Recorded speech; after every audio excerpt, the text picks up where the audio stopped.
네, 매일 아침 우리가 지나치지 말아야 될 뉴스만을 엄선해서 한번 얘기해보는 그런 뉴스 픽 시간입니다. 한동희 뉴스토마토 기자 나와 계시는데요. 한 기자님 안녕하세요. 안녕하세요. 네, 주말은 어떻게 잘 보내셨어요? 네, 잘 보내고 왔습니다.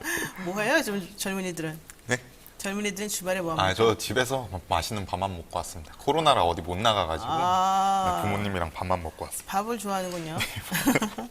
자, 오늘 어떤 얘기가 또 브리핑에서 다뤄질지 한번 봐야 되겠는데요. 지금 한번 얘기를 한번 시작을 해보죠. 첫 번째 소식은 뭡니까? 일단 언론중재법이 8월 처리는 일단은 무산이 돼 있습니다. 네. 국민의힘이 오늘 오후 5시에 본회의를 개최를 하면은 필리버스터를 진행하겠다고 해놓은 입장이고요. 네. 국회법 따라서 필리버스터 토론 신청자가 없거나 아니면은 없는 경우가 아니면은 8월 임시회가 끝나는 31일 자정까지 계속해서 진행이 됩니다. 네. 그래서 오늘 30일 오늘 본회의에 상정이 되면은 상정이 되고 필리버스터로 연기가 되면 9월 1일에 들어가서 첫 번째 안건이 돼서 표결에 들어가는데요. 네. 그래서 민주당 내부에서는 8월 처리가 물 건너 간 만큼 지금 현재 여론과 전국 파행 등을 고려했을 때 상정 자체를 미룰 수도 있다 이런 이야기들이 나오고 있습니다. 청와대 내부에서도 언론개정법 강행에 대해서 문재인 대통령의 부담이 될 수 있다 네. 이런 우려가 확산되고 있는데 뭐 당내 강경파와 당내 지지층 반발도 변수인데 지금 상정을 하냐 마냐를 가지고 민주당이 계속해서 논의를 하고 있습니다. 상정을 만약에 연기한다 이렇게 되면은 대선 국면과 맞물려서 개혁 입법에 좀 늦춰질 수도 있다 이런 비판도 계속해서 나오고 있습니다. 그러면은 뭐 8월 처리를 사실은 민주당에서 얘기를 계속 했는데 예. 이 필리버스터 때문에 안 될 수도 있다 이렇게 보는 겁니까? 예, 그거는 사실상 8월 처리는 무산된 게 확정시 되고 있습니다. 네. 오, 이거 확실히 국민의힘이 힘이 세군요. 자, 어쨌든 국회법에 따라서 필리버스터는 토론 신청자가 없는 경우가 아니라면은 8월 임시회 회기가 끝나는 이달 31일 자정까지 진행이 될 수 있고요. 그렇게 되면은 본회의가 시작되는 9월 1일에 이제 첫 번째 안건으로 예. 되고 표결하는 거죠. 예, 그렇습니다. 결과적으로는 어쨌든 되긴 될 텐데 민주당 사람이 많아서. 오늘 이제 상정을 하냐 안 하냐에 따라서 9월 1일 날 표결에 들어가냐 안 들어가냐가 갈리게 되는데 네. 일단 민주당 지도부 오늘 회의 최고위원 회의랑 의원총회를 진행을 하는데 거기서 결정이 나면은 상정이 되냐 안 되냐가 결정될 것 같습니다. 근데 지금 이 언론중재법에 대해서는 뭐 야당은 말할 것도 없고 민주당 내에서도 이거 좀 신중하게 처리해야 된다라는 또 입장들이 나오는 것 같아서 예, 그렇습니다. 필리버스터 하고 나면은 오히려 처리가 안 될 수도 있나 봐요. 예, 그렇습니다. 오늘 뭐 송영길 대표, 이준석 대표도 오늘 저녁에 TV 토론도 하고 계속해서 의견을 주고받고 있고 그리고 뭐 이상민 의원이 뭐 위협이 되고 있다, 뭐 사전 규제로 위헌적 성격이 있다 이런 의견을 계속해서 민주당 내부에서 나오기 때문에 계속 고민을 하고 있는 것 같습니다. 그렇군요. 위헌적이다. 예, 그런 얘기도 어떤 게 이 나오고 위헌적인지 모르겠네요. 어, 자, 예. 말씀해 보세요. 기사 열람 차단 청구권이 있는데 정보 네. 유통 과정 봉쇄 부분에 대해서 이게 위헌적일 수도 있다 이런 판단이 있습니다. 그렇군요. 네, 뭐 정확한 거는 또 가봐야지 알겠지만 어쨌든 8월 지나도 이게 조금 통과가 불투명하다. 예. 또 만약에 통과된다 하더라도 내용을 많이 수정할 가능성이 높다. 예, 이렇게 보는 게 그렇습니다. 맞겠습니다. 자, 그리고요 또 여권도 이재명이냐 이낙연이냐 이 여권 대선 후보가 될 정도의 윤곽이 나올 거다 이렇게 보네요. 예, 그렇습니다. 대전 충남을 시작으로 경선 투표가 시작이 되는데 권리당원 온라인 투표가 내일부터 시작이 됩니다. 그래서 여기 충청권 투표가 결과가 나오게 되면은 향후 한 달 동안 이어질 레이스에서 구체적인 전략과 향배를 가늠할 수 있게 됩니다. 중요한 게 이재명 경기도지사와 이낙연 전 대표의 득표율인데요. 네. 지금 현재 대세로 볼 수 있는 이 지사가 과반을 얻으면서 대세론을 입증할 것이냐 아니면 이낙연 대표가 충청 지지를 기반으로 뒤집기를 할 것이냐 이 부분에 따라서 전략이 이 지사와 이 전 대표의 전략이 뒤바뀌게 됩니다. 네. 현재로서는 이재명 캠프에서는 이미 기울었다 이렇게 보고 있고요. 과반 득표도 기대하고 있습니다. 충청에서 과반만 기록하면 향후 레이스에서 경선은 마무리될 수 있다 이렇게 판단을 하고 있습니다.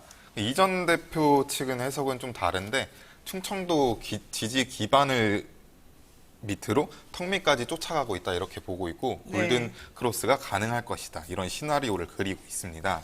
그래서 이전 대표가 골든 크로스를 위해서 공세를 만만치 않게 하고 있는데 네. 이재명 경기도지사가 과거 송두환 국가위원장 후보자로부터 선거법 위반 사건을 무료로 변호했다 이런 의혹을 두고 이명박 전 대통령 사례까지 꺼내 들어서 이명박 전 대통령도 변호사비 대납 문제로 실형을 선고받은 사례가 있다. 그래서 이 부분에 대해서 정확한 입장을 밝혀야 한다. 이렇게 강조하고 있습니다. 그러니까 변호사들이 무료 변론해주면은 김영란법 위반이 될 수가 있네요. 예, 그렇습니다. 사실 우리도 좀 우려하는 바이기도 한데 그래서 맨날 안 돼요. 김영란법 위반 때문에 무료 변론 못 해요. 일단 내셔야 돼요. 말하기도 하긴 합니다만은 이걸 가지고 지금 계속 얘기가 되고 있군요. 예, 그렇습니다. 자, 어쨌든 요점은 뭐 변호사비도 그렇지만은 지금 충청권에서 결과적으로는 좀 분위기가 어떠냐가 더 중요할 것 같은데 네, 이 지사는 되게 자신만만해하는 것 같은데 그래요? 예, 지금 과반 득표 가능하다 이렇게 캠프 내에서 판단을 하고 지금 있습니다. 결선에 안 간다는 거잖아요. 예, 결선 안 가고 이길 수 있다 이렇게 보고 있습니다. 근데 이낙연 또 후보 측에서는 무슨 소리냐 우리가 지금 엄청나게 간다 골든크로스 좀 나온다 이런 얘기 하던데. 예, 현재 근데 여론조사 상으로는 이재명 지사 쪽 말이 더 맞다고 볼 수는 있는 것 같습니다. 그래요? 이낙연 전 대표보다는 예. 이재명 지사 쪽에 말이 맞다. 예, 객관적으로 봤을 때는 이재명 지사가 현재로서는 가능성이 더 높아 보입니다. 근데 여론조사 맨날 틀리지 않습니까? 아, 근데 대체적으로 여론조사가 뭐 틀리다고 말할 수 있지만 대체적으로 평균치를 봤을 때 네. 대체적으로 흐름상 맞는 것 같습니다. 그럼 그동안에 계속 이낙연 후보가 이재명 지사 때렸는데 소용이 없군요. 본인만 맞은 거네 오히려. 일단은 그렇게 좋습니다. 자, 정말 누구 말이 맞는지 봐야 될 것 같아요. 자, 그리고요. 갑자기 이런 얘기가 나왔어요.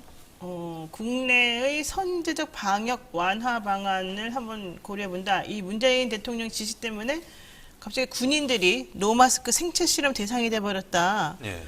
이런 얘기가 있어요. 무슨 말입니까 도대체 이게? 일단 문재인 대통령이 이 부분에 노마스크에 대해서 지시를 했냐 안 했냐 이 부분을 가지고 공방을 펼치고는 있는데 네네. 우선 국방부 문건을 보면은 군 예방접종 완료 후에 적용할 선제적 방역 완화 방안 검토라는 문건입니다.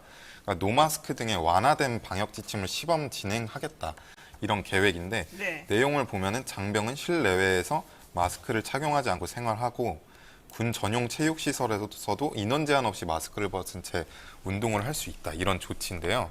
이 문건과 함께 국방부가 완화 검토 요청이라는 제목의 공문을 통해서 중앙방역대책본부에 문건을 보냈습니다.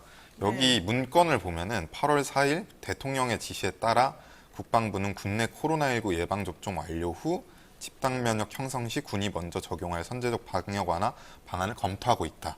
이렇게 밝혔는데 군 장병들의 코로나19 백신 접종률이 94%에 달하는 만큼 집단 면역 기준이 70%인데 네. 이런 기준에 따라서 방역 완화를 검토할 수 있다. 이런 부분을 검토 중인 것인데 이 관련해서 하태경 의원이 군 장병들을 대상으로 생체 실험을 하고 있다. 이런 비판을 내놨습니다.